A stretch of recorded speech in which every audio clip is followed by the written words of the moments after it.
হাসাইন আর হুসাইন ক্ষুধার যন্ত্রণা কান্নাকাটি করে তুমি যদি আমার বাগানের মধ্যে কাজ করো তাহলে ওই কুয়া থেকে বালতি দিয়া পানি উঠাইবা, এক বালতি পানি উঠাইবা, একটা খেজুর তোমাকে দেওয়া হবে।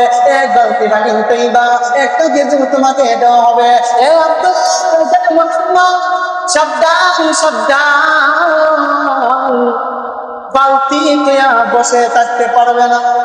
এক বালতি পানি উঠাইবা, একটা খেজুর পাইবা, আর এক বালতি পানি উঠাইবা, আর একটা খেজুর পাইবা। আব্দুল্লাহর ছেলে মুহাম্মদ বালতি উঠানো বন্ধ হয়ে যাবে, খেজুর পাওয়া বন্ধ হয়ে যাবে, বালতি উঠানো বন্ধ হয়ে যাবে। আমার বাগান থেকে তোমারে গার ধাক্কা ধরে বের করে দেওয়া হবে। এ আব্দুল্লাহর ছেলে মুহাম্মদ, শুধু গার ধাক্কা দিয়ে বাইর করা হবে না, আমার মরুভূমির মধ্যে যদি পানি বরকত না হয়, তুমি যত সময় কাজ করবা তত সময়ের কাজের বিনিময় দেওয়া হবে না। পানি উঠানটা একটা করে খেজুর নিবা, আমার সমস্ত খেজুরের বাগানের মধ্যে পানি দিবা।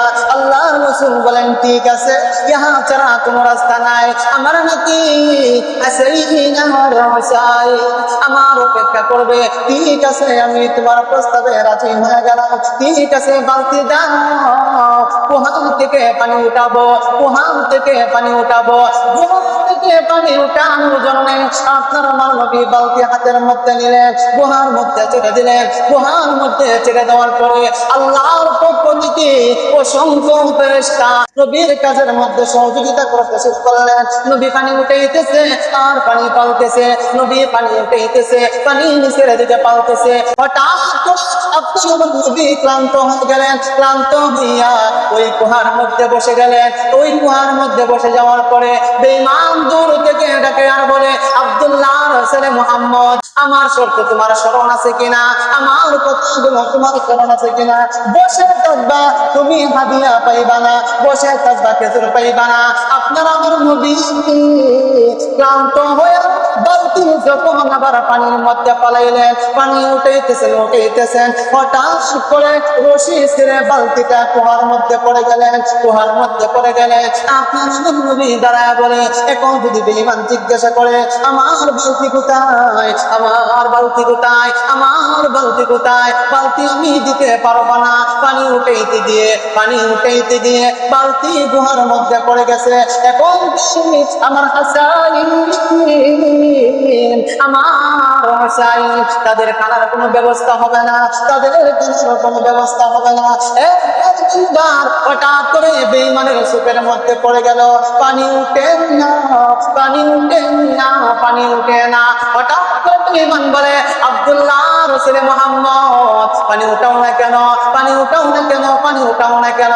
আল্লাহর রাসূল বললেন, এ ভাই, পানি উঠানোর সময় রশি ছিঁড়ে বালতিটা গুহার মধ্যে পড়ে গেছে, এই জন্য পানি উঠাইতে পারি না।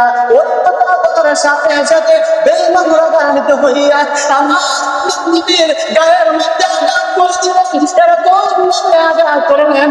আপনার নবী বলেন, এ বেঈমান, আমার গায়ে আঘাত করেছ, আমি কোনো কষ্ট পাই নাই, আমার গায়ে আঘাত করেছ, আমার এই গালে আঘাত করেছ, দাও দাও, আমার এই গালে আর একটা তাকড় লাগিয়ে দাও, তবু তুমি মনে কষ্ট নিও না, তুমি মনে কষ্ট নিও না।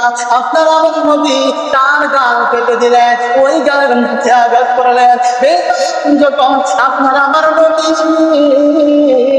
মায়ার নবীর গালের মধ্যে আঘাত করলেন, আমার এই আঘাত করার কারণে তুমি কি ব্যথা পেয়েছ? তোমার হাতে কি ব্যথা পেয়েছ? আমি নবীর গায়ের মধ্যে আঘাত করলাম, আমি নবী ব্যথা পাই না। তোমার যদি আরো আপত্তি থেকে আমার আরেকটা গালের মধ্যে তারপরে চালাইয়ে দাও, আরেকটা গালের মধ্যে তারপরে চালাইয়ে দাও। হঠাৎ করে বেঈমান বলে, এসব বললে কোনো কাম হবে না, গুহা থেকে বালতি উঠাতে হবে, গুহা থেকে বালতি উঠানোর পর্যন্ত আমি তোমার ছাড়ব না, আমার বালতি বাহির করা লাগবে, আমার বালতি বাহির করা লাগবে। যত সময় বালতি না উঠবে আমি তত সময় তোমাকে ছাড়বো না।